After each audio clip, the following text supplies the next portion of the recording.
I was telling, how are we doing today? Good. Great. Awesome. I was telling a couple people on the team that Ben Shepard made a decision that he was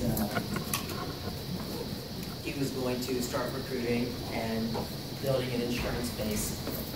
And he, as we know, he makes $50,000 to $60,000 a month on just securities. One of his RVPs, he was telling me, Tim Barley, some of you guys know him, he's a good friend of mine. He's my age, he makes $30,000 a month working 1 week out of the month. Okay.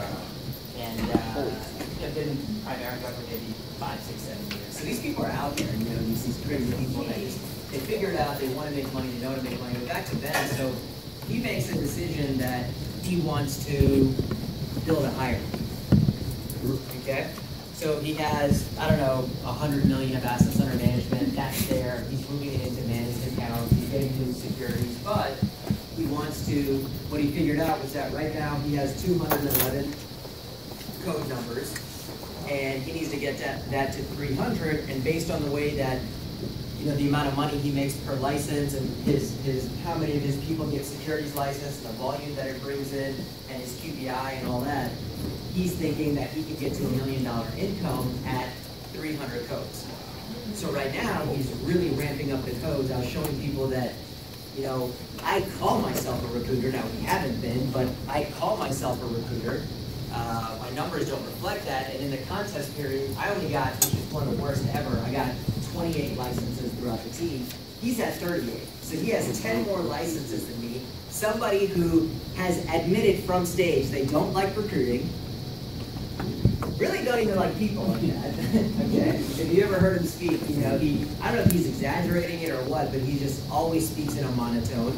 But he's the nicest guy in the world. He's a very giving person. He helps us. He's done conference calls for us. He's driven down here 2-3 hour drive, just to speak to our group. And now he's made a decision. So yesterday he had me do his conference call at 6:30 in the morning, 6:45 in the morning. So he has a conference call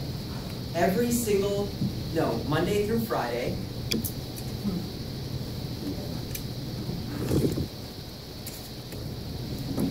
He has a conference call Monday through Friday, 6:45 to 7 a.m. He has 2 meetings a week, which I kind of do too, because I do Tuesday, and then, Shondell and a couple other people, they do Thursday. And they have a Saturday. So basically the same as me, but there's just a lot more accountability. On that 6:45 a.m. call, he had 20 people on there. Okay? Now here's the thing. I'm telling you guys what I've learned, just because I want to share what I've learned, but you don't want to jump to, I'm going to do a call too, let's all do a call. You may want to do a call, but always remember that every single action that you take can be categorized into 2 things: management and leadership. Okay? It's always easy to resort to doing management activity because that is the easy stuff. Hey, let's all get on the call. Let's have another reason to talk. But leadership is saying, you know what? I'm going to get 5 new directs. You know what? Licensing is down. I'm going to get new licensed directs. You know what? People aren't coming to meetings. I'm going to get them to meetings. Right? You know what? Activity's down. I'm going to go do some massive action, massive prospecting. I'm going to go out there. I'm going to kill it. And a couple of the people, after I did the call, they texted me directly. He gave them my number. Then I did a couple Skype meetings yesterday. Alice was there in the office. I mean, how sharp was that girl? She was sharp. She was nice. She was 27 years old. She was married. She had a child. And she didn't ask any production questions. She was like, teach me how to recruit. Teach me those stories. Teach me that mindset. Teach me those conversations. Teach me how to get people started. Teach me how to extract numbers from people. And it was like, it just reminded me that these people are out there, but the question is, are we looking for them, right? And I'll admit to you, there's times that I'm running the business where I feel like I'm not looking for them. I'm looking for producers. I'm looking for producers.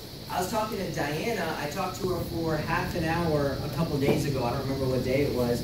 And we were speaking, and she said that, I said, damn, you did 90 grand last month, and you only had 2 people that did 10,000 personal. Because I look at the formulas. Usually when you do 90 to 100, you have at least 4 people that do 10,000.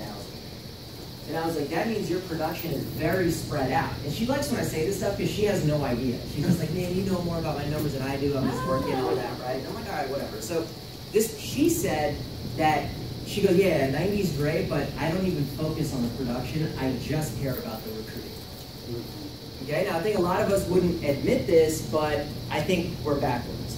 And again, I go through this month after month sometimes, right? I lose focus on the recruiting, and I just want to make sure the production is there. I want to make sure the cash is there. I want to make sure the premium is there. But she's saying that the 90K, that was not based on a focus of production. It was a focus of how many recruits are coming in, how many licensing are coming in, how many licenses are coming in, where are my codes? Because we always have to remember, especially, no matter how much we try to change it, and maybe within your little team you've done it, but recruiting does not follow production. Production follows recruiting, and that's a bottom line. You can try to fight it, you can try to resist, you can try to show that it can work the other way, but I think we can all agree as we look around, we look at the people's meeting intent and stuff like that, it doesn't seem to be working that way. Would you agree? I agree. I have a question though, because I think people get confused. Okay. These recruits are obviously productive recruits. They're just not a bunch of, I mean, are they, she's sharp. Sophia grilled her. Well, once she on it, so I know she's probably recruiting people like her. So, yes, it seems that way. And I've been to the meeting myself, and the people they're sharp, okay? Once you start getting into 2 months before when they had the free IBA for the hurricane, she recruited 200. Were they all sharp? Probably not. Probably not, yeah. You know? Last month she recruited 55. Were they all sharp? Right? Probably half of them. But it all goes back to, Shaq said something genius, and I wrote it down, I'll never forget this, and he got that training from Larry Weidel, that training that he did last week on Friday. He didn't do that training justice, because he was just kind of reading off his iPad. That slideshow from Larry Weidel, the stuff that he was saying in recruiting mentality was, it was genius level. And he said, you want to find people that are 1 of 10, or 1 of 20, or 1 of 50, or 1 of 100. You know? Because when you talk to people and you say, hey man, you know, that person is 1 in a million, right? So that's the whole thing, is it's always going to seem that certain people are finding people at a fast, like high quality people at a fast rate, but coincidentally they also have the IBA numbers to back it up, okay? Now, the exception is California. They're always gonna be that way, right? They're always, sometimes their recruiting does follow production, and they are more stringent in who they recruit, and their recruits, even the big bay shops, is always in the 30s and stuff like that. So yes, some people have figured that out. I just don't know, in my environment, the way I was raised, the way I was brought up, I don't know. I don't know if I can overcome my past and my upbringing, you know what I mean? I mean, in the bay shop that I was brought up in, and just my mindset, no matter how much I see what's going on over there, every time I try to, and I'm openly talking, I'm not like telling you guys this is how it is, everyone can have different opinions, but anytime I go to selective recruiting, all the recruiting comes down in general. Does that make sense? And so my whole thing is, if we can drive the activity, if we can drive the numbers, if we can talk about multiplication, if we can talk about compounding, that doesn't mean trick people. It doesn't mean always scrape the bottom of the barrel. It doesn't mean any of that. It just means we got to get our numbers up so we can find these people that are few and far between. Does that make sense? Yes. You know, like if you had, let me tell you, because, and this shade even speaks to some of the California, right?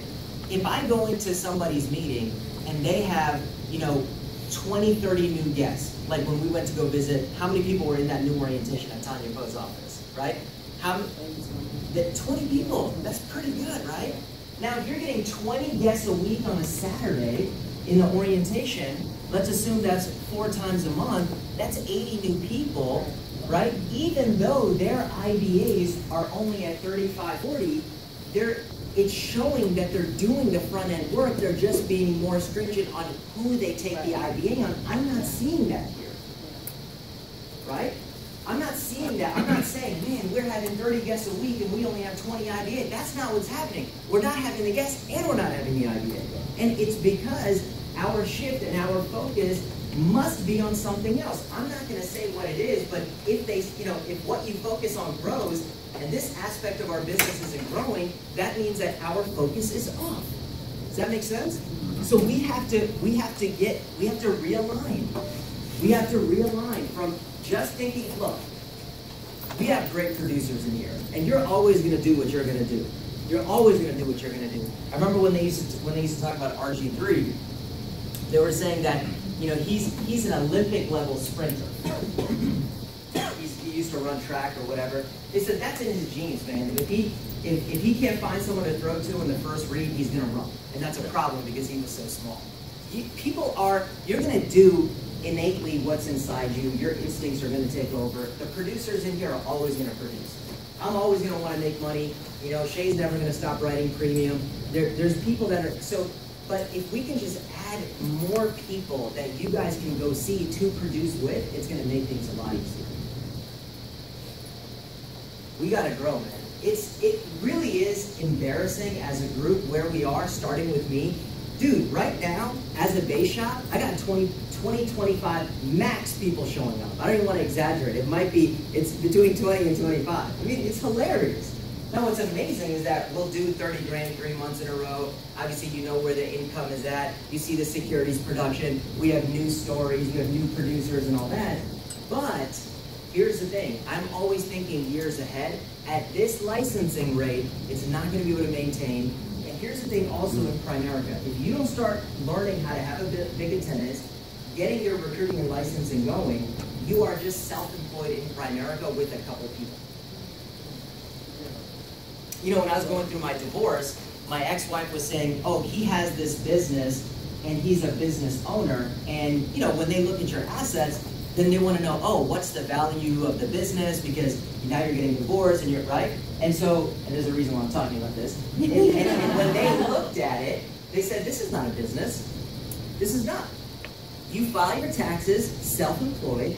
Yes, you do have a couple agents because of the structure of your company, but you're self-employed.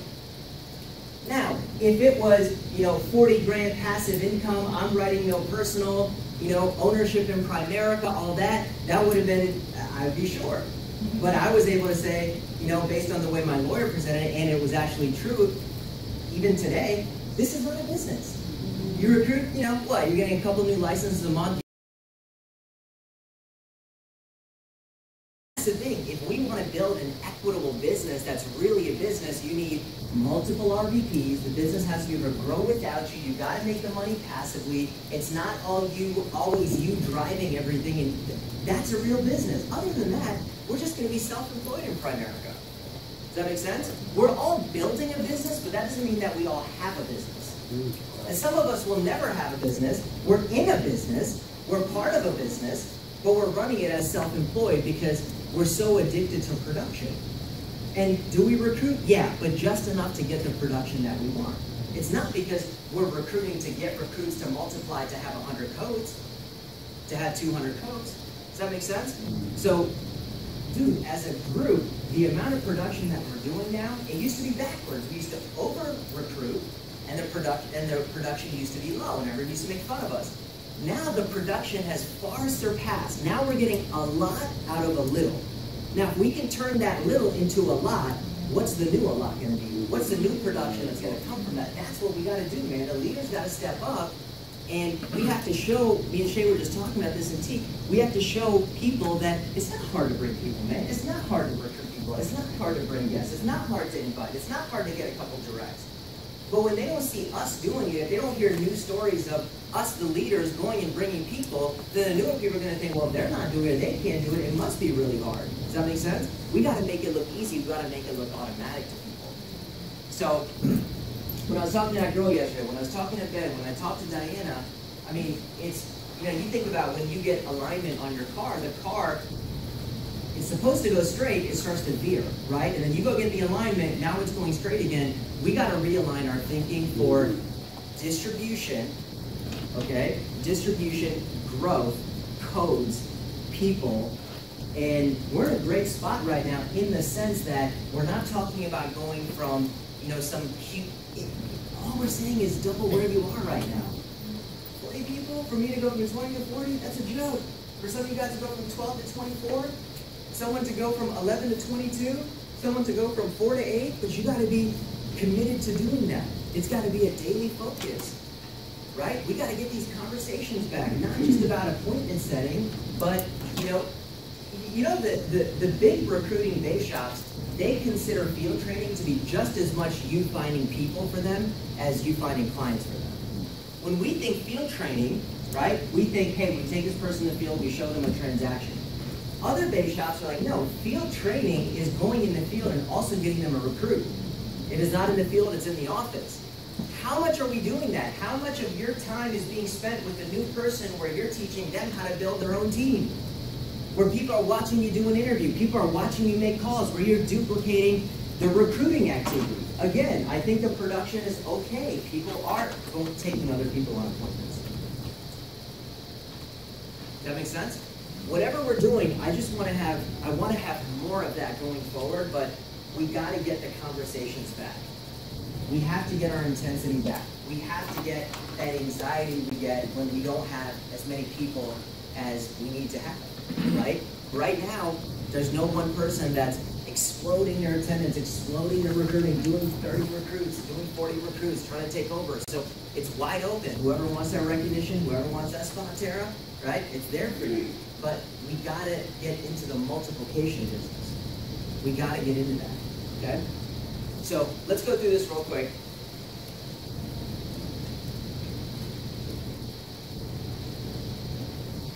All right? How do we recruit recruiters? Number one, make the decision to recruit.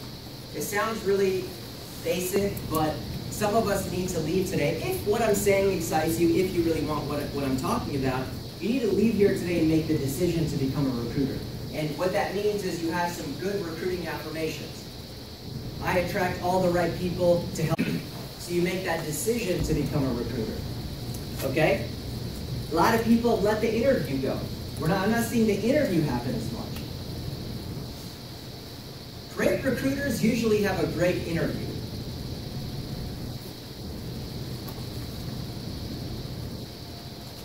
So you got to bring people in, either through phone calls. Now people are using social media, through prospecting. You bring them in, you show them our opportunity, you talk about the why of Primerica, which is something that I've been reading a lot about now, why we're different, why we do what we do, why they need to join, why we're after this great mission. Talking to people about, obviously, the compensation, which we, right? Selling overrides. Selling overrides. On Tuesday night, we talked about that. I went through the different contract levels that people can have and how you can make money by hiring productive people. But I didn't just say, hey, you can make money off hiring productive people. I talked about, I built it up. I had a story around it. How when I used to work at the bank, they paid me to find part-time employees for the bank. So they would say, hey, if you find us a good part-timer that's been here for at least 6 months, we will pay you $250. The bank was paying me to recruit. Now, if I recruited one of my friends into the bank, a lot of times who was training them? Me. So I was hiring people, I was getting paid, I was training the people for the bank. Now, when the bank when those employees went forward and they started producing for the bank in the meaning they brought in new accounts, new clients, new investment accounts, right? Whatever it is that they're doing for the bank to grow their revenue, what did I get for that? I got nothing. So in this business, you're going to do the same thing, but you're doing it for your own business. You're hiring people, you're training people, but if they're productive, you're going to get paid for life, which is how it should be. So here we incentivize people to bring people into our organization by having a profit sharing plan where if you bring in a productive person, we are going to share in the profits. That's how you talk about overrides. Right? If you can have a productive person on your team that does $5,000 a month in premium and you're overriding them at 20%, that's $1,000 a month. Right? Where's that? Right. What if you have 2 productive people, 3 productive people? getting in a position of override, staying on top of people. Who doesn't want to make more money part-time, right? Mastering the real estate example. So when Shaq teaches at the back of the presentation, he says, you know, show them the comp and all that. There is a slide back there for the brokerage, right? So you have to really understand this example. You have to, just like you would role play qualified plans or, you know, the insurance presentation, the insurance slides, the front of the presentation, role play the brokerage example with people. It's going to teach them how to explain Primerica. And she goes, how do you present the business to where it just doesn't come across as a pyramid scheme? And I was like, what? I was like, dude, I show people that in Primerica, just like a real estate brokerage, a broker hires an agent sells, the broker makes money too, right? If the broker sells, the broker makes the whole commission. If the agent sells, the agent gets paid, and the broker gets paid. That's how it works. That's not just in real estate, that's called a brokerage model. And there's mortgage brokerages, and there's real estate brokerages, and there's insurance brokerages, and there's financial brokerages. And we are a financial brokerage, and that's exactly how it works. Now, if that seems weird to you, that when someone sells, someone else makes money, it's not that Primerica is weird, you're just unfamiliar with the brokerage model. We have to teach this stuff to people, man. We have to get them to become intelligent recruiters. Not just, all corporations are pyramids. If you're still saying that, that is the stupidest answer in the world. You haven't come up with anything better than that, right? And I'm talking to people that have been here for a while. You've got to use the resources that have created some of the top recruiters in the company. It's the real estate example. Actually, Primerica got that from our organization. It didn't exist prior to that. We created it during the mortgage boom here in Northern Virginia when we built the Primerica, you know, in our area. We were building it. And so everyone loved real estate. They're in love with it, so we would use it. You got to use it. You got to teach it. Are you good at explaining the real estate brokerage model? Great. How often are you saying it? Okay? So this is something that go over with people. Go over with a couple people this weekend. Selling distribution. Okay? Now this is a little bit, you know, some people think it's the world when it comes to recruiting. You have to know it. You have to be able to talk about it, but you know, I use the McDonald's example. I use the Coca-Cola example. If you guys watch the orientation video, that's something that I hit home on for probably 10 minutes inside that video. Just talking about how every company is looking to build their distribution. That it's not just about the products, it's not about advertising, it's not about the quality of the product, it's not about having the best product, it's about having the strongest distribution. And just when you learn how to tell these stories, it just builds belief in people.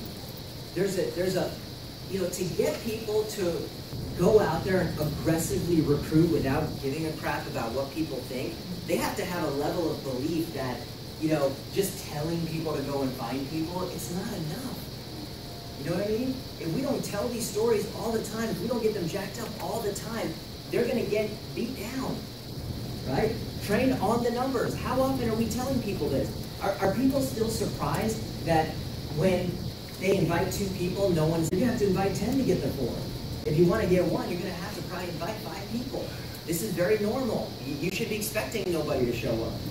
You got to train people on the numbers. How many does it take to get people to get someone to get licensed? How many licenses does it take to get a producer?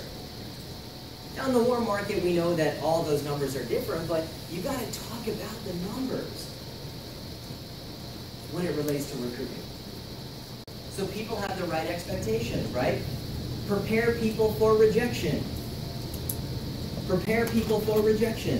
Hey, rejection, it's a muscle. And in the beginning, it's going to hurt. See, if you don't have these conversations, they think, I'm different. This isn't for me. Because it hurt me when the person said no. Rejection still affects me today. It still affects me today. So much so that there's certain people in my market or around me, I don't even attempt to recruit or sell to them because I know I'm going to hate them if they say no. So I just leave it alone, right? And it's obviously because I don't want to feel rejected. I'm admitting that to you. So you have to prepare people. Rejection is like a muscle. When you go out, you work out a new muscle at the gym, you're very, very sore. After a while, you don't get sore anymore. Rejection is like a muscle. You get used to it. It gets stronger. At the end of the day, when someone says no, what does that really mean? Are they thinking about it 2 weeks from now that you asked them about an opportunity? That person that you just met that you're never going to see again, are they still thinking about, why are you thinking about it? Are they saying, I hate you? Are they saying, you go die? No, they're just saying, I'm not interested right now. It's okay. Break down what no is. Yeah. We got to start having these conversations with people so they don't feel abnormal about rejection. Rejection is everything. Rick Susie talks about it. Rejection is the whole reason why people don't go forward with this business and become successful.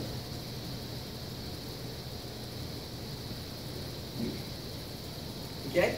In the orientation, there's a lot of subtle psychology. I talked about how people do resist recruiting at a high level. Why? Because what do I say in the orientation?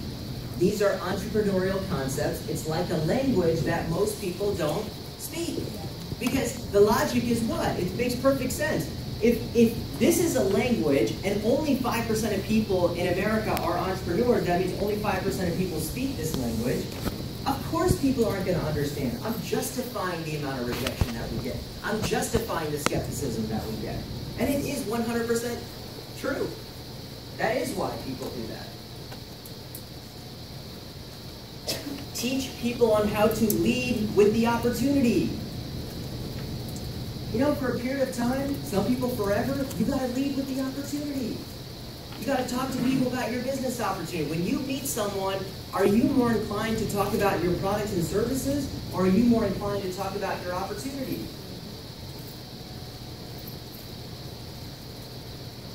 Okay? I'm not 100% there yet. I don't talk to every client about my opportunity. That's why I'm not where I am, where I want to be. Diana says she talks to every one of her clients. She goes, why wouldn't I? Someone came and recruited me. I took them to go see my family. They recruited my brother, who's the #1 RVP now in Primerica, a new RVP.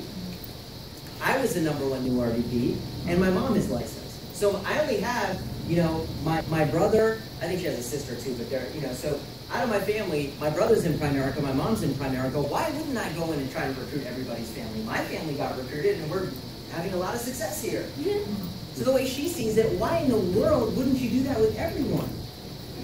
Now, whose brother are we missing out on that could have been #1 in Primerica because we're not leading with the opportunity? It's so funny how people are, man. I was with Sheila last night. We're on an appointment, and they're doing the app, and so, you know, Sheila and the wife are talking, then me and the husband are talking, and I said, are you going to stay at Fannie Mae forever? He's about 37 years old. He was really raving about the company, so I didn't want to, you know, and I said, you're going to stay there forever? He's like, hey, I'll stay there as long as I can. There's so much advancement. You know, he's telling about all these different technology that they're working on and coming out with, and the compensation, and how they give you 10 grand when you want to buy a new house. He's like, yeah, man, they made half the down payment on this home, and you know, he just has this attachment to the corporation. I'm just listening and listening and listening, and then they asked me a question, and I started talking just a little bit about business, and they were asking about my hours, and I was like, I kind of just do whatever. And the husband goes, yeah, you know, I mean, completely flipped. This is after half an hour time. He goes, that's the thing, man. One day I probably do have to run a business because I just have no time. He's like, you know, he's like, it's crazy the way the day gets away from you. You leave so early in the morning. I commute from Gaithersburg to DC.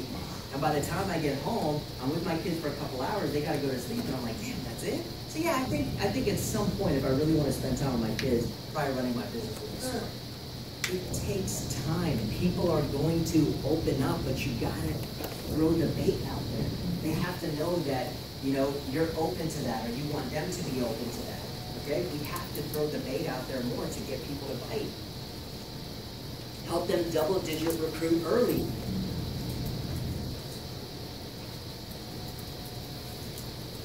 Early. When people don't do things early, then they think it's impossible. When people do things early, now they think it's normal. Man, I work so freaking hard with, you know, on Sheila about making her think that 10 grand a month is normal. I even took her out of my meeting and created a new meeting just so I could do that, because I knew it would work. Now she thinks 10,000 is normal. Now she's asking what's the most anyone's done. Now she's used to making 4,000 a month, and she's not going to be, you've met her, she's not going to be happy if she doesn't make that. Right?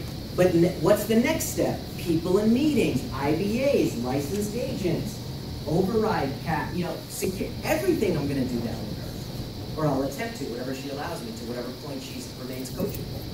Okay? But these next wave of recruits, Matt, that you get, what if you just talk to them about double-digit recruiting, the benefits of recruiting, the benefits of bringing people in, the benefits of being a 10K leg, the benefits of, having a lot of people in the meetings. Just add this stuff in.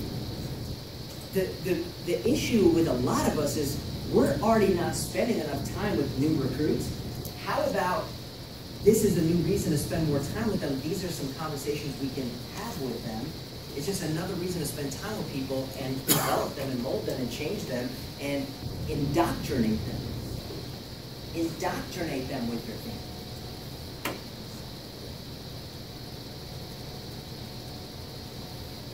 Elsa, you have a question?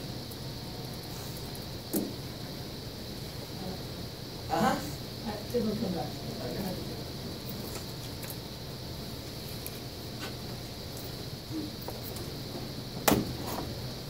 Yeah, so I'm excited about where the production can go, where things can go, where you guys are going to go, where these new RPPs are going to go. I'm very excited about that because we have what it takes. Every time I talk to other organizations and I see the effect of what our system and our conversations has on them and how lucky they think we are, I think, gosh, man, we have this pot of gold here and we're just not taking advantage of it. And we can't let that go on much longer. We gotta make the adjustments. So with the whole mortgage brokerage and master that, do you ever bring in also the quadrant, the employee, employer? Do you always put that in your interview? You can and you can't. To be really, really, really honest with you, that is, it's a lot of multi-level marketing companies present that. I think it's amazing. I think that it's timeless. I think that, yes, you can use it every single time, but I'd be lying if I said I do that every single time. Okay? I think that just, if you, at a very minimum, if you just present the brokerage model and you do it really, really well and you ask good questions within that, and it takes practice, you need to know where the questions should be embedded and how they should respond and leading them to certain answers, I think it does the whole job, But also, the other thing is that can be reserved for an op meeting. Yeah. So if you're doing an op meeting, now the Shack is doing one on Tuesday, they do one on Thursday, I like the impact of someone hearing that in a group environment versus one-on-one, just to be honest with you. I like to reserve some things for the op meeting. Okay? You ready, bro? Yeah. Yeah. Sorry, I'm late. So, no, you're good. Jay's here from Bright House. The majority of my annuity business is with Bright House, which is formerly MetLife. Okay? They have a great product in the variable annuity area. This is something that you do need a securities license for. Let me explain something real quick before he comes up about money. Okay? Don't steal my thunder. Are you talking about the comp? Oh, no, you can talk about that. I can't talk about that. So I was explaining this to someone the other day because they were like, how can you make so much money off an annuity? Just, this is the business you're in, pay attention, okay? See, the way that mutual funds work is for the client, there's something called breakpoints. And so when somebody invests 0 to, and I'm going to skip a couple breakpoints because I don't have time, right? 0 to 50K, okay? They are going to pay about 4.75, and then 50 to 100, they're going to pay 4.5%. This is what the client pays. As you can see, they're paying now. When they go 100 to 250, right? Now they're going to only pay 3.5. When they go 250 to 500, they're going to pay 2.5, and so on until it actually goes to 0 when they invest $1 million. Now, Catherine, the way it works, you studying for your license? Okay, good. So this is what the client pays. The dealer allowance is what Primerica gives us, or what they give, what American Funds or the mutual fund company gives to Primerica, which is the dealer, and then you get a percentage of that, okay? So in this case here, the dealer allowance is 4%, okay? This may be 4 point something, and then this is 3, and then this is 2. So if you think about it, if someone invests $400,000 into a mutual fund, they're going to pay this fee, of which 2% of the $400,000, $8,000 goes to Primerica, and then if you're a regional leader at 42%, you'll get $3,200. But what's happening, Ian, the more the client invests?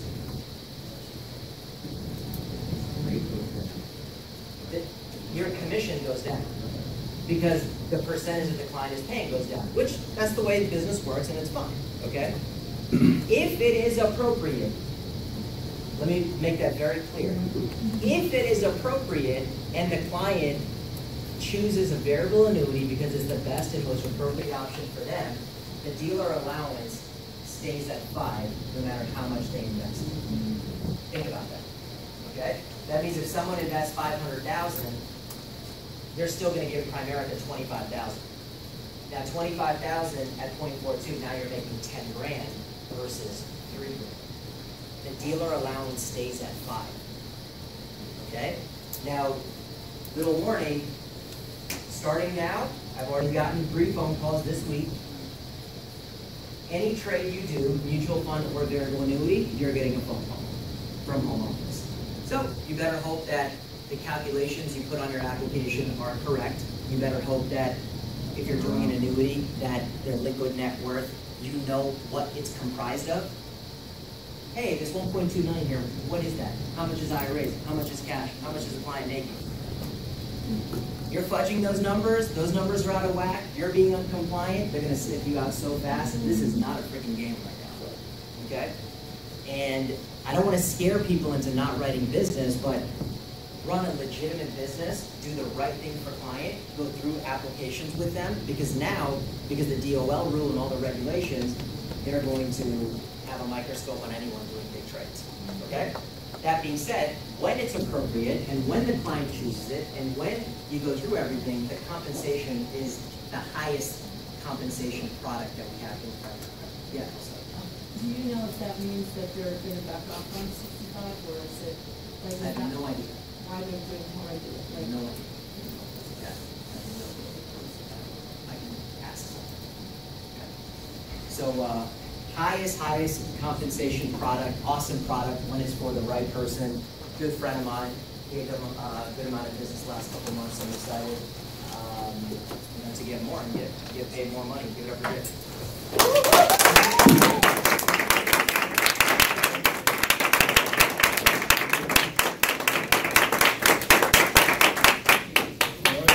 How's everybody doing? Great. That's awesome. How many people know what a variable annuity is? Yeah, I usually get that. It's not hard to incorporate it into your business. All right, and hopefully by the time I'm finished talking, I'll make it simple enough so that you can actually talk to your clients about it. I see some young folks in here, and you're probably thinking, well, this is a retirement product. Why are you sitting up here and talking to me? Because you guys have an opportunity to, even the market that you're soliciting to, they have their parents, right? Should their parents be at the age where they're getting ready to retire? All right, so you actually get a referral to their parents to start talking about these products. But you have to be comfortable enough to make that transition, no? Right? And sometimes what happens is wholesalers like myself, we come in here and we sell the sizzle. Right? We say my rider does 7, 6, I got an annual step up, quarterly step up, daily step up. And everybody's like, oh, that sounds what did he just say? Right? How does that apply to me? I sell insurance, right? You sell insurance. You buy term and invest the difference, right? So you're an insurance company first, and then we talk about investments. Okay? So when you're sitting down at the kitchen table with your client, and you have a life insurance policy with them, do you ask them why they bought the policy? Do you go into that, right? It's protection from loss, right? So if they die, They can protect their beneficiaries. Their lifestyle doesn't change, okay? They can pay off a house, okay? You're sitting in that person's house or apartment. Do they not have insurance or, on that house or an apartment? Hopefully. Well, why do they have that? It's to protect from loss. Is it not? Right? So you look out in their driveway, they have a car. They have insurance in the car? They better. Right? So when you think about it in terms of that, everybody thinks about insurance as something that is a benefit in case something happens. Protection from loss. Right? So if you insure your life, your car, your house, I have insurance on my cell phone because I'm clumsy, right? And that's a $600 piece of plastic, okay? And now the new iPhones will offer $1,000. People are running to get insurance on that, right? But you're telling me you have $200,000, $300,000 in a 401k, you're not going to insure it? That's simply what an annuity is. And I stopped using the word annuity, actually, about a year into this, and I'll tell you the story why. I use it now as retirement insurance. And it's easy to use the same verbiage that you're using right now, talking about insurance policies. Same thing with an annuity or retirement insurance. And the good thing about an annuity or retirement insurance policy, it protects against two losses. Okay? The first loss is in the stock market. If the market goes down, there's some guarantees attached to the growth of your money. And I'll go into that in a little bit. Right? But then the biggest protection from loss is living too long. Longevity. So if you think about all the policies that Primerica writes and all the term policies that's out there, if you say it on a percentage basis, is it safe to say maybe 25 to 30% are actually used? Right? Let's just say that. If it's a little bit more, a little bit less. But it's not 100% everybody's buying a term policy and they're dying too soon. Right? So if you're not dying too soon, what are we doing? Living too long. So Mr. and Mrs. Klein, you're willing to talk to me today about what happens if you die too soon. But when I talk about an annuity and what it does, you hear the negative and you say, well, I don't need that. But the statistics will show you that we're all living longer. Make sense? Right. So, an annuity, stop saying the word annuity. It's now a 4-letter word, right? Okay? Retirement insurance. So, we have a retirement insurance policy, Mr. and Mrs. Klein, that I think we have an opportunity here to put you in to protect you from those two losses. Start using the language that you're used to, right? So the face amount of your retirement insurance policy is what we're going to roll into this product. Let's say it's $600,000.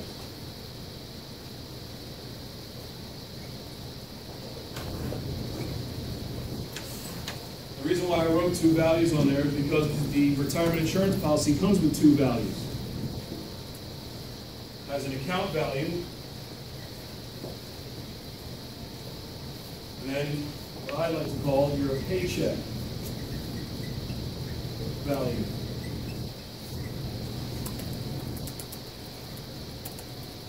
Now, when some rules that are set up here, we call it benefit based, whatever you want to call it, it's confusing. Clients understand paycheck. I even have some reps in my other states that I cover that call it maybe a pension value, right? Because clients understand paycheck. They understand pension. They understand that this is guaranteed money, right?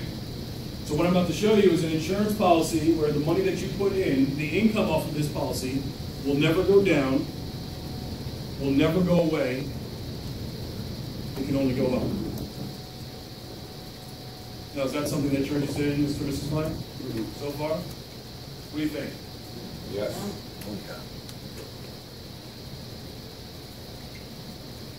So, at Bright House, we have a feature or a rider that at age 65, the client can take out as much as 6%. All right, so Client here takes out $36,000 in the first year. We hit a market downturn. Market goes down, puts the account value back to $450. Your client's a little freaked out right now, right? It's happened. We've seen it in 2008. Everybody sees the bottom fall out in the market. Get me out of this, right? Well, wait a minute, Mr. Client, we bought insurance. This is retirement insurance policy, right? The income or your paycheck value stays the same, right? We bought insurance in case of what? Loss. The market can even go down again. We take out another $36,000. What was the paycheck value over here? 600. Okay? The client's a little freaked out here now too, right? Now they've lost half of their account value. Wait a minute, you told me that this thing is safe, it's supposed to be insurance? Yes. We bought insurance. The face amount didn't change, right, on your insurance policy.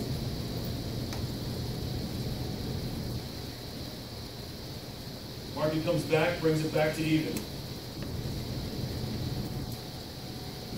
We're still keeping it at 600. The market continues to grow. Let's just say it's 900. What happens here? 900. Remember what I told you? Income can never go down, can never go away, can only go where? Up. So the 900 was more than the previous year's 600. Your new face amount is $900,000. 6% of that? All right, honest. So the account value can only help the face amount on this insurance policy, Mr. and Mrs. Client. It cannot hurt it. Okay? And you can continue to take out this new withdrawal amount. Sorry, sometimes I write like an angry fourth grader.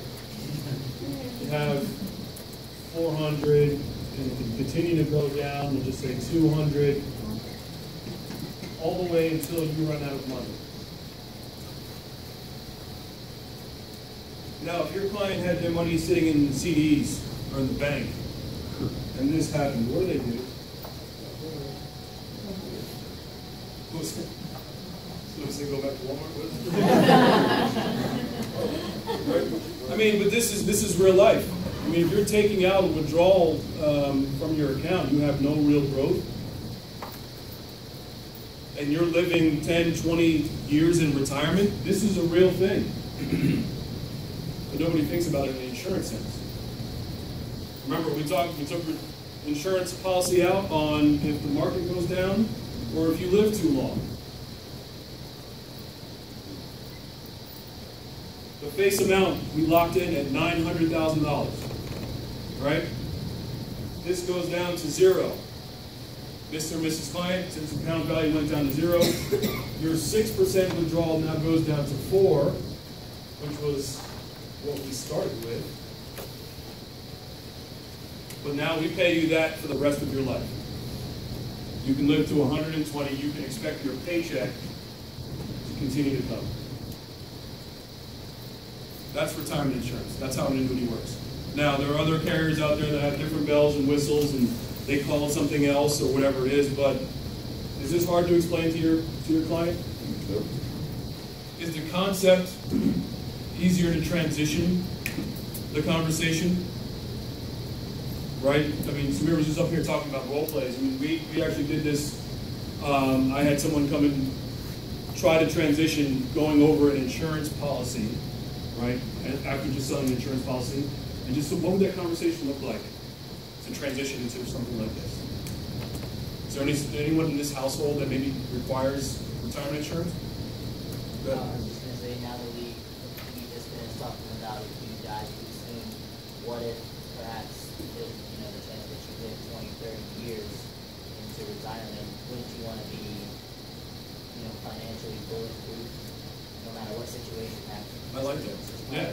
I mean, so you can have a plan for if you die too soon or if you live too long.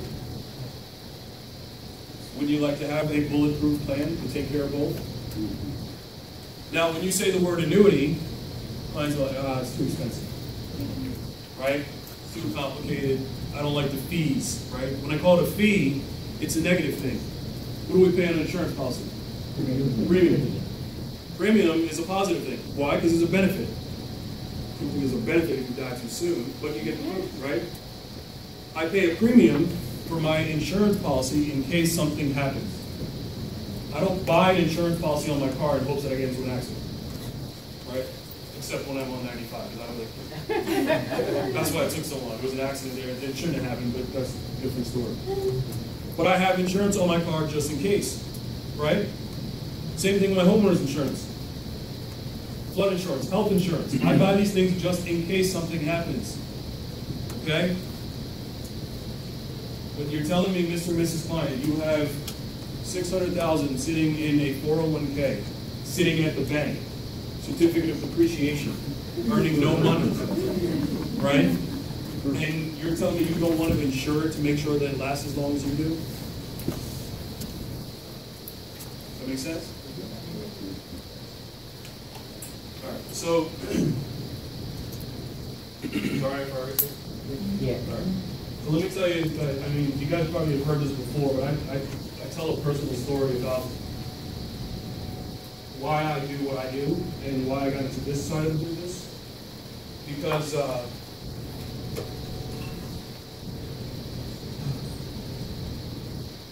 Because this actually happened to my mother-in-law. That account value that you just saw there, that was my mother-in-law's account. So let me just set the backstage, right? So she worked for Bell Atlantic for 30 years. For millennials in here, that was Verizon. Okay. And when she turned 55, they gave her an early buyout. Okay, so what an early buyout is, when they found out that with Bell Atlantic, when Verizon took over, that they were very top-heavy, meaning that there were a lot of people who worked there for 30, 40 years, because that's what you did, right? You found a job and you stuck with it, bless you. And so they were giving these buyouts to people who had been there like 30 plus years because the liability on their pensions were so big. Why? Because you have to pay them the same check for the rest of their life. And it's not, you didn't just retire and die 10 years later, right? Okay? So they gave her a check for $600,000 that could not see that way. So that consists of her pension and her 401k, right? And they said, hey, thanks for your service, but we're going to throw you a retirement party and good luck. So we threw her a retirement party, and she comes to me and says, Jason, now I have a check for $600,000. What do I do? Put it in an annuity. What? Well, you know, an annuity pays a fixed rate. Pretty cool. They lock in gains, and it's guaranteed income. Costs only, 1.2%. She's like, okay, thanks. So she goes back to her financial advisor, and she says, my son-in-law suggested I buy an annuity. He said, no, we're not going to do it. Just let us know. Right? Because he didn't believe in annuities either. He didn't see the value. But also, I think because he didn't understand how to position it.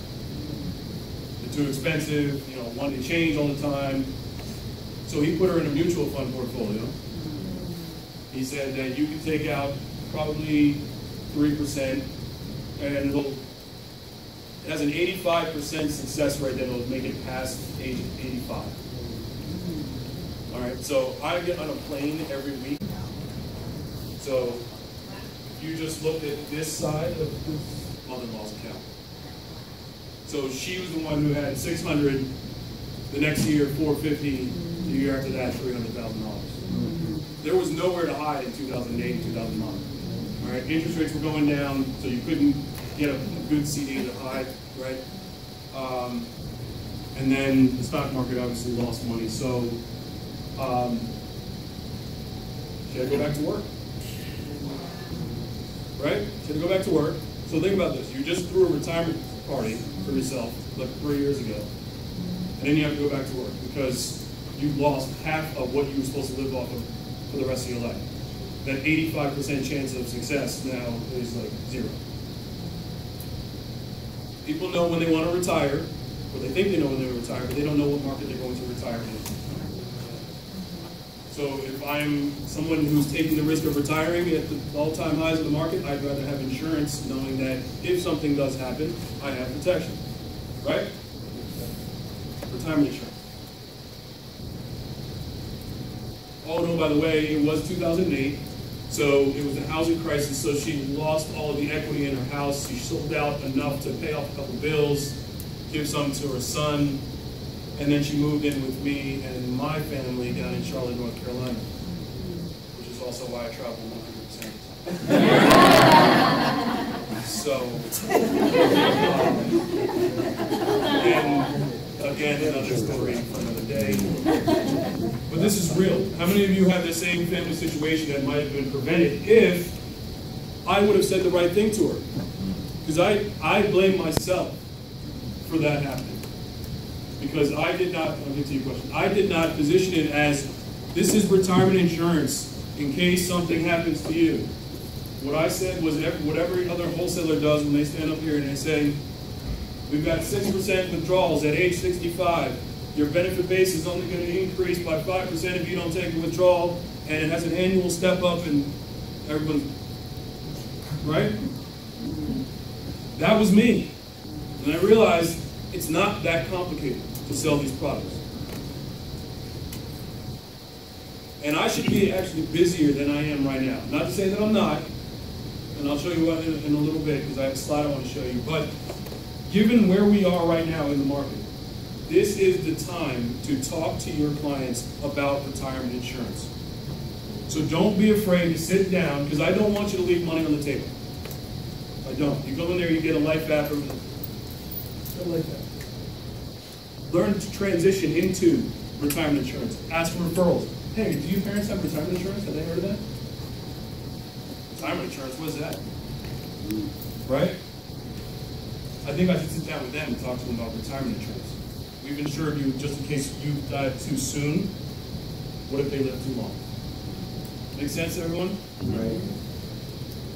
Question in the back. Yeah, I had a client that told me that they were just dealing with their parents' estate, and they were upset with all insurance everywhere all the time. They didn't want to sit with me. And the email at the end was like, we just were dealing with this annuity that my mother-in-law was in. It was the worst decision she could possibly have made. So I know you're here to tell us the positive, but just for our education, could you also tell us what some of the downfall pitfalls are, you know, that we can hedge against should they bring up those objections? Right. Yeah, absolutely. Well, so the first one is fee, right? That's one the most common one I get is it's too expensive. And I say relative to what? You know, because what are you comparing the annuity to say that it's too expensive? Right? Well, if you're talking about a CD, then yes, an annuity is much more expensive than a CD.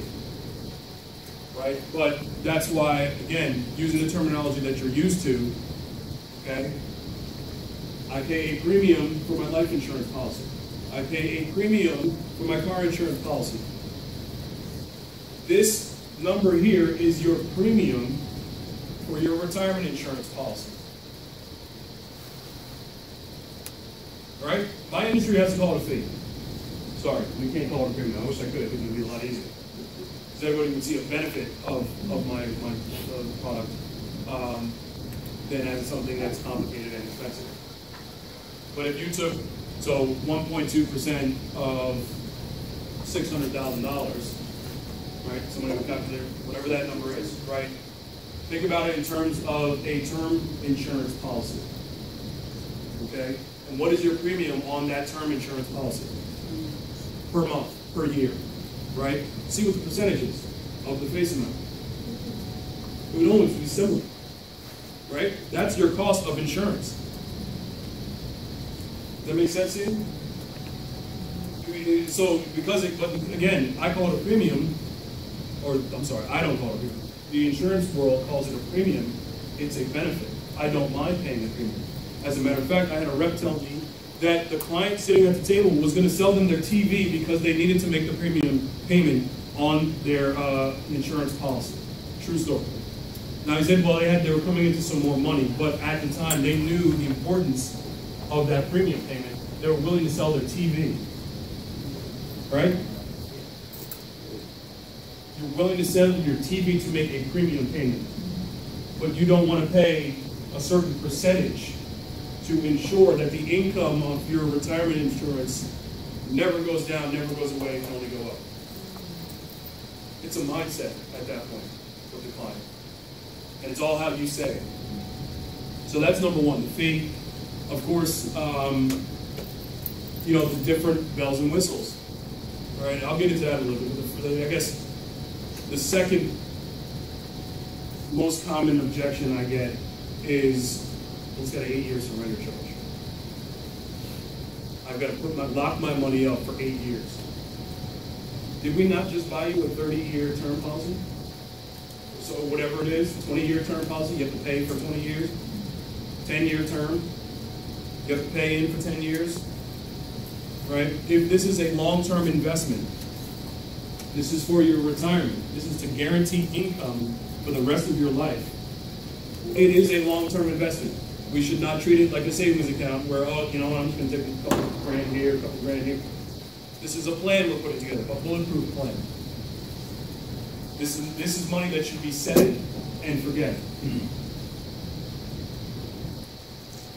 So that's another objection I get, is the amount of the whole. I guess the other one would be what Samir talked about before, bless you, is the DOL, the Department of Labor. We pay the highest commission out there relative to mutual funds, right? And everyone's like, well, I'll just put them in a managed account.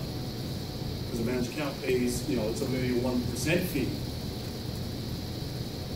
Okay, here's the words we use, right? So a management fee at 1% per year for the rest of however long you have the money in there, versus a 6% or 5% upfront commission that you pay one time. Who's paying more commission? 1%.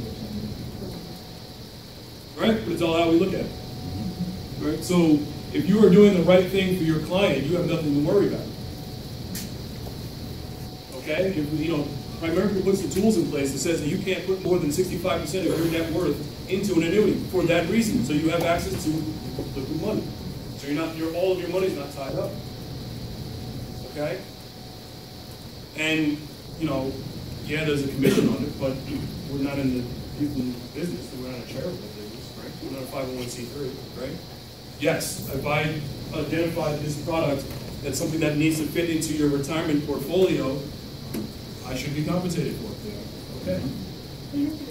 But, Mr. and Mrs. Glenn, I'm selling you an insurance company policy on your money to make sure that even if I leave the business, you're still protected for the rest of your life. So I got over that. Does that make sense? Yes. Is this resonating with everyone? Because I can go all day about this. But then the other one is, people in my position, the wholesalers. All right, the wholesalers come in and, like I said, they sell the sizzle. That's my job. I get paid on sales, so I want to get the most sales. I want to come in here and I want to get everybody excited about my product. Right, but what I just talked about for the last 20 minutes was not even relative to my product. It was about retirement insurance. So I don't care who you go with. This is a way to position it. Right? But I will tell you this. Each company has their own niche, their own nuance, right? And the wholesaler's job is to tell you what that niche is and tell you where they fit. Now, if they're going to say, well, we can fit anywhere, they're lying, okay? So, what my niche is, spousal relationship, okay? Where Bright House separates ourselves from everyone else is that we base all of our benefits on the oldest owner. Okay? Why is that significant? Because all my other competitors are based on the youngest owner. So you guys, ever see what a pension statement looks like? Ever seen or heard of it? All right, so you get a pension statement. They have life only. Pays you about $1,200 a month. And you have the other one is joint with survivor, right, for the spouse. And it pays you $800 a month. Now, when you just blocking out the numbers here, and if you showed a retiree and said, "Here's your options," they would base a decision off of this, right? Because they would say, "Well, I'm married, so let's check off joint with survivor." Right? Or I'm single, so I'm going to take the life only. Well, based on my situation, right? So, if I'm married, I want to take this. Now I unveil this paper here, and I see this. Right. Right? So then the husband and wife are sitting at the table, and they say, "Well, wait a minute, honey. I know we're married, but this looks really attractive." Right? That's an extra $400 a month that I'd be missing out on by choosing joint with survivor. And why is this lower? Because it's based on the youngest owner, which is the spouse. Right? Spoiler alert, guys, we die first. Sorry, we all seen that movie? Hopefully not, but women live longer. So they have to take into consideration that extra length of time. That's why the payment is less. So the same thing here translates over into the annuity world when you choose single or joint. Right? Not of a certain age, this could happen. And not only do you get less income, but the fee actually could go up. Right? Because now again, we're counting the other spouse. So where Bright House separates, we base everything on the oldest owner, giving them access to the highest income at age 65. And the only time you will have to worry about if the account value goes to zero. How does that sound? We'll give you single life income based on the oldest owner, which typically is the husband, right? The average difference in age is about 2 to 3 years. But make sure that my wife's protected, I have to wait till she turns 65. I want to retire now. I don't want to wait an extra 3 years, right? So then I choose this option, which is fine. Gives you more income. Okay, this is the difference of $400 a month. Is that $4,800 a year? 10 years, $48,000. When you use an extra $48,000 in retirement, well, everybody please say yes. Right? All right. So, but then here's what happens. When I told you, men die first. Right? I'm sorry, I don't mean to suppress it. But the account value goes to zero. The account value goes to zero, and we're taking out single life income. And I die. What does my spouse get? Nothing. Same thing like here. Life only means my life only. I die. My spouse gets nothing. So just like your bulletproof plan analogy, what Bright House does is we look at the spousal relationship because all the statistics show that the husband is the oldest owner. They will hit 65 first. Women live longer. Why not have a plan B with your plan A option? So we can provide you single life income, right, based on the oldest owner. And if your account value runs to zero because of market performance and withdrawals, like the example we showed here, at that point now you choose single or joint. And say, okay, well, is my spouse still alive? Perfect. Now my $1,200 drops down to $800 and we get protected for the rest of our lives. So if something was to happen to me, she now has income still coming in. But we took that extra $48,000 up front as opposed to, right, however long it takes for this to break even. Oh, and if I pass away before it goes to zero, my spouse now steps into my shoes and continues the same level of income. And if it goes to zero, she's still on single life income for the rest of her life. Flexible. Right? So that's where we separate ourselves. None of my competitors can say that outside of AXA because they have an inherent joint rider. But there are certain things that have to happen for that spouse to take over that. But we don't let you compromise that. All right? So spousal situation, that's where we fit. That make sense to everyone? Can we throw up that slide real quick? Any questions before? Yep. No. So think of it as you have single life income coming in until two things happen, right? So if one of the spouses died, if it's the husband, the wife just takes over, right? If it's the wife, he just continues the same level of income, right? If it goes to zero and I'm still married, now it drops in income, but both spouses are protected. So if I do pass away, she's at least protected, right? Does that make sense? All right. But if I die before it goes to zero, she's the only spouse left, single life. She continues the same income for the rest of her life. All right.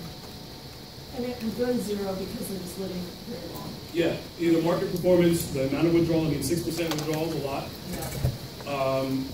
And yeah, longevity of the contract. They were taking 6% for 15 years. You know, there's a good chance if we don't have some good markets in there that they could run out of money.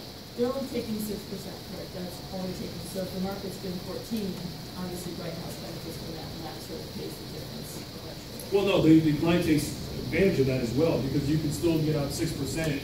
And remember, we talked about the other side where it locks in the gain as long as it outperformed the year before. Right. So you can still take advantage of that. Then you just get a raise and you get a higher level of income. What is the largest rate of return, though? I can't. Well, that's just based on what the market does.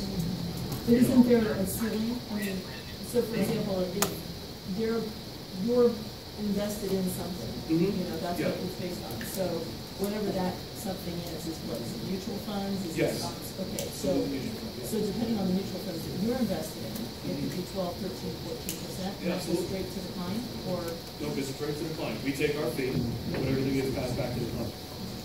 Yeah, I mean, outside of, I think what you're referring to, maybe like an index annuity, maybe? I mean, something like that where there's a cap on what you can make, but there's also downside protection for the index, right? The upside of an index is there's no downside, the downside is no upside. So, I just think that if we believe in the rule of 72 here when we talk about like staying invested, the variable annuity, you're going to get the biggest bang for your buck because of that fact that the market does better and you're still taking out withdrawals. The client gets to take advantage of that growth. So what do your rates of return tend to look like? Well, our best performing fund that you can invest in here is 15% net of fees year to date. And the S&P is at, 12.5% net of fees year to date. The S&P is at 15. So as a comparison. And the reason why there's a difference is because our funds don't invest strictly in the S&P. Right. So. All right, so here's what I wanted to tell you just because of the sense of urgency. This is something that you have access to as registered representatives. This is JP Morgan's Guide to the Markets. If you have you have to have your investment license to get access to this, but they can email you this or send you an actual hard copy in the mail. Basically what it does is it's like a 50-page like slideshow that is client approved. Every slide is approved, so it's okay that I'm only showing you one. But it just shows what's going on in the market, and they update it monthly. And if you have it on your iPad like I do, it's automatically pushed. So you don't have to worry about showing an outdated chart. So this is as of October 31st of 2017. So this is showing the S&P 500, what we just talked about, since 1996. We went up 106%, and this was the dot-com bubble here. Okay? Lost 49% over those next, let's call it 3 years, right? Then we had a recovery, it only went up 101%. This is when my mother-in-law moved in with me. Touchy subject, right? We lost 57%, okay? Now, since 2009, this is the current run we've been on. You read that number to everyone? 281%. Now, I'm not the smartest person in the room, but I'm also not a dummy, right? So, if I gave a crayon to my daughter and I said, honey, can you tell me, by looking at these two previous charts, right, what do you think this is going to do? Right? When they keep talking about all-time highs, market hit an all-time high. Matter of fact, last week, an all-time high, never been seen before. Now they're talking about the Dow, not the S&P, going to 25,000, right? That's when you need to protect your gains. This is also when I do client meetings, I just say point blank. I said, Mr. and Mrs. Client, where would you rather take your income? When the account value is up here, or when the market corrects itself and it comes down here? What do you think? I hope they would say this. If not, you're not dealing with the sharpest tool in the shed, you might want to walk out. This is real numbers. Like I said, this updates every month automatically. You can show this, just this one slide to a client. You have to put in your Primerica email address, have to be registered representative. They'll send you the link to it or access to it, and then you can just, through the app, go right to this slide. It's page 4. So you don't, all you do is read disclosures and then this page. It's right there. All right? And then, one last thing before I close out here. I wouldn't be a wholesaler if I didn't tell you where to go get some money. So, if you guys want to Google the Warren Report. Now, I will caution you that the Commonwealth of Virginia is a little quirky. All right, but if you Google the Warren Report in Virginia, I know we're close to Maryland, so some of you may be appointed in Maryland, so you can Google the Warren Report in Maryland. Basically, the Department of Labor makes a mandate for any company that's going to lay people off to disclose when and how many. Okay? I didn't know I was going to get that right. I would have led with this. But honestly, it's a report that, so for example, in Georgia, this past summer, Coca-Cola laid off 1,200 people. The Warren Report picked it up 6 months prior to that happening because Coca-Cola had to disclose it. And so some of the reps got an opportunity to talk to some of those folks about rollovers because they know that their job was ended, right? So the only thing is, the reason why I say the Commonwealth of Virginia is the only state that doesn't disclose anything under 100 people, all right? So I think companies have gotten hip to that, so they're just laying off like 50 people at a time. So Virginia doesn't report it. But if you go to any other neighboring state, they will report anything. DC is included. All right, so here's an opportunity for you to, find some of these companies, and just talk to yourself as more of a transition specialist, I guess. Like say, hey, listen, if you're leaving a job, here's a way that I can help you move some of that money and protect it, given where we are. Right, the Warren Report will help. I had a client that was, they couldn't comprehend how an annuity, a private, or not, a company could pay this benefit. So what are some of the financials that can back up the power of Bright House or any annuity company? No, I love that question. So, I'm going to put on the nerd glasses for a little bit. And I'm going to get into it. So the insurance company has to hedge 3 things. Okay, so interest rates, volatility. So the market goes like this. We have to hedge that. And then we also have to hedge your benefit base and the difference in your account value. So if your account value and benefit base spread, and your account value goes down here and your benefit base is up here, your paycheck value is up here, we have to put in the money for the difference because we're on the hook for the paycheck value, right? So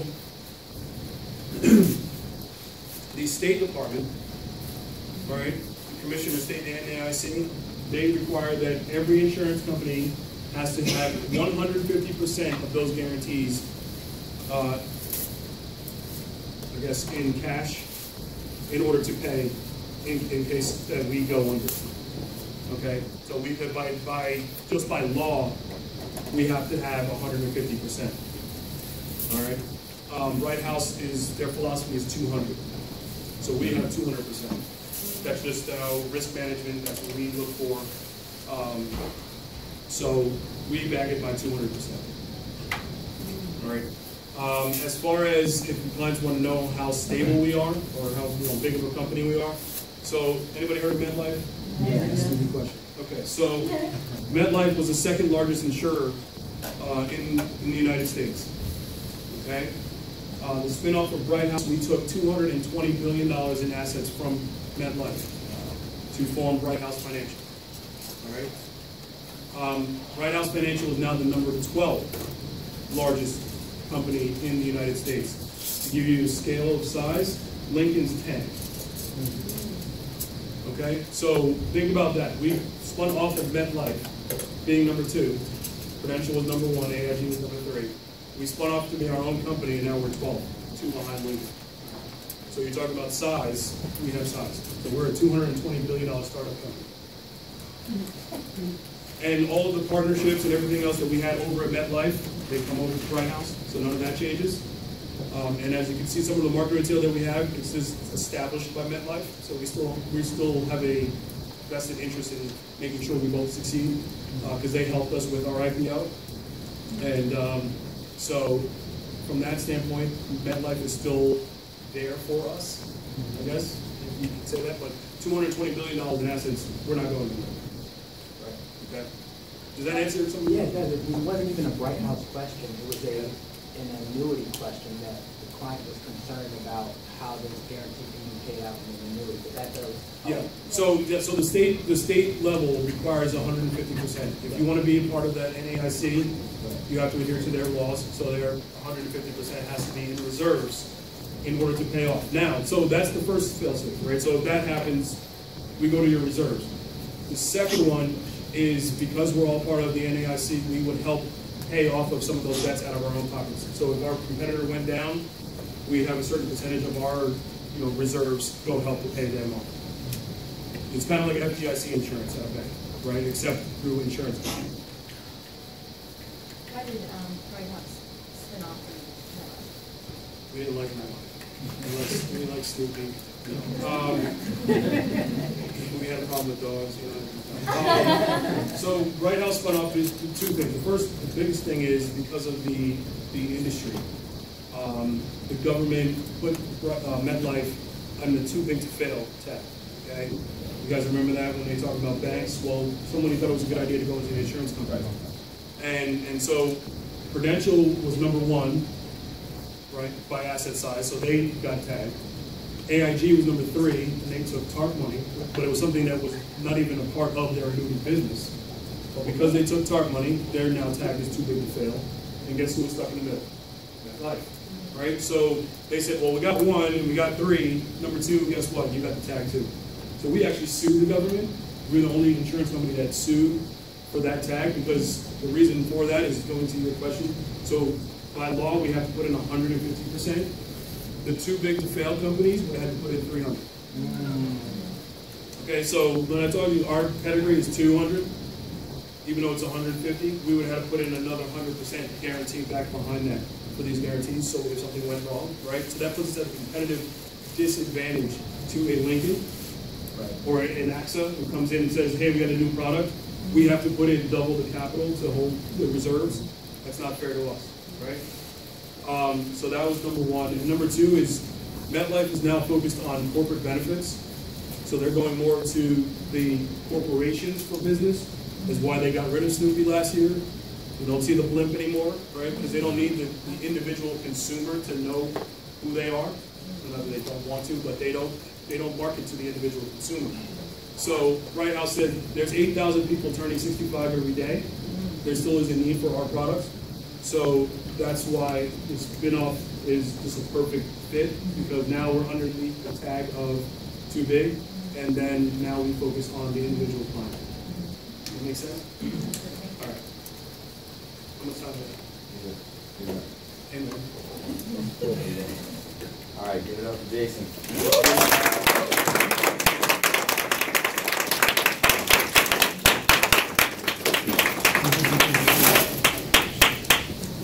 Good morning.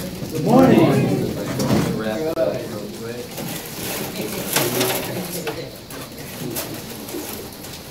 Funny, everybody comes with food. Who are you?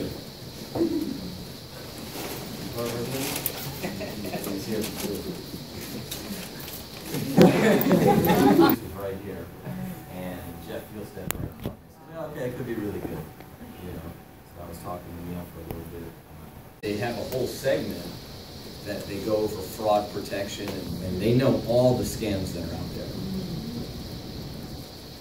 there. And, I mean, hackers, these guys are, and I mean, they were just showing all these videos. It scared me. I was like, wow. Because I'm a little kind of, I should be a lot more vigilant than I am. But like they were saying that these people hang out in hotels. Okay? And so Tara goes in the hotel, she checks in, and this has happened to me, not meaning I'll go up to my room, text you, like, hey, how's your thing, this and that, you just text me if you need anything, this and that. Right? That's how good these guys are. Say you get a call from the home office, never give them your information. Okay? If they call you, they already know your information. Okay? So they call and say, hey, Elsa, you know, we're calling about this client that you had, give me your social. Never give any information. Okay? As a matter of fact, never give any of your information to anybody. Okay? If they call. Because if you call and you call AT&T, then you have to give your information. They understand that. AT&T is not going to call you and then ask for your information. Right? And they're just talking about all this sophistication of all this stuff. And it was just crazy. It was you know, it wasn't exciting, but it was just mind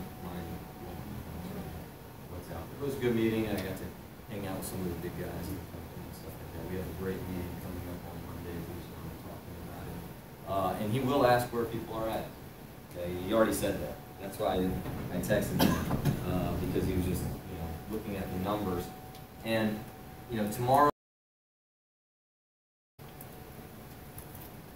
the compliance meeting is our only mandatory meeting. I'm already getting calls and texts about people that can't show up. And, there's only one meeting that you need to show up. And, we have a very infectious disease where our recruits are trampling us. These are, and many of them are, the main, the whole thing, the reason why we're here, Sophia talks about 100 by 100. She got that message at Women in Primerica, or was it MIT, Women, right? A big base shop is everything. Okay? And always remember this. This is one thing. Neil Gerfine said this. He didn't say this to me yesterday, but it's one thing he said a long time ago. He said a big base shop is easier to run than a small base shop. Always remember that. Okay? A big base shop is easier to run than a small base shop. It's easier to run a $50,000 to $100,000 base shop than a $10,000 base shop. So if you think that you're in hell on earth, you are. Because you're small. But once you get big, it gets a lot easier to run. The main ingredient in a big base shop is meeting attendance. Always remember that. That's the main thing, is getting people to show up. That's why we call it the Leadership Award. Are you leading by example? Are you a person people want to follow? Are you treating people right? Are you a magnet? Are you tolerant? Are you non-judgmental? Are you positive? Are you all those things? Are you working, right? Are you prospecting? Are you making calls? Are you inviting? Are you showing up? Are you showing up on time? Are you showing up early? Are you showing up with a great attitude? Are you showing up sitting up front? Are you taking notes? All these things lead to your piss poor attendance. All of it. And why am I saying? I'm not mad at you guys. I say it because, like when we started our Tuesday meeting, right? It was very evident all the things I was doing wrong, why my attendance wasn't growing. Right? I had people on my team, Ricky, texting me, hey, do we have a meeting tonight? And I'm thinking, that's not their fault, that was my fault. Obviously, I didn't even tell them. They texted me after the meeting, do we have a meeting tonight? And I was like, damn, man, that would have never happened before. Because I call everybody every day to remind them. I have a list, check, did I confirm? How many are you coming with, right? The people that get people to meetings, they do these things, right? Jen does these things. We have one meeting a year where the licensed people, and then people are already calling me saying, oh, they can't come. But who are you? Why would you understand I have to supervise you? I'm liable for all you guys, even people in the RVPs, base shops. You don't want to come? You want me to put on another meeting for you or exhort some of my other resources for you? You can't come to one meeting for an hour and a half to keep your license? We're setting the wrong precedence to our relationship. I'm not saying you have to be mean to people, but get people out here tomorrow. This is why our attendance is bad, man. I see it. I really see it. I see that people are just slapping us around, man. And you can't get people to follow you if you're not the leader in the relationship. You don't have to be mean. You don't have to be a jerk about it, but you have to lead. You understand?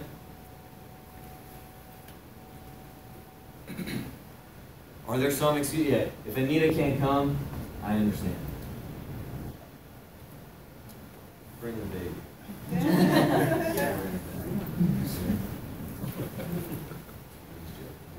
Give me a divorce real quick.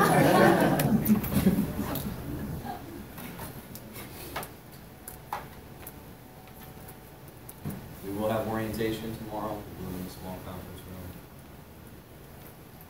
We'll do licensing class. What time is class? 9 a.m. Get people registered. Huh? Yeah, we're starting at 9 because we've been going long, right? You hear that? So if you're a leader and you have people in class, what time are you here? At least 8:30. Not 8:45, not 8:50. 8:30 to help set up, to do other things. You got people in class. Get here early. Saturday's game day. We'll have a great compliance meeting and we'll set a bunch of appointments. I look at it, some of you guys, it's the 10th of the month, you're at less than 1,000 in premium. When I say some of you guys, I'm talking RVPs. This is the last month of the contest and the first month of the next contest. If you think in the next 20 days you can do a bunch of premium, it doesn't work like that. I've taught you better, right? You're in a week-to-week business. It starts tomorrow by having a bunch of people here and setting 30, 40, 50, 60 appointments. Okay? Because if you try to get a lot out of a little, you're in trouble. You're going to start doing stupid stuff, and then chargebacks come. If you set a bunch of appointments, you run a great business. And that starts tomorrow. I don't care that we're behind. I care tomorrow that we get back on track.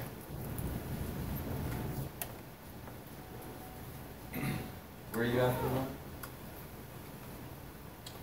2 by 8,500. What's your goal? 40 by 35. Okay.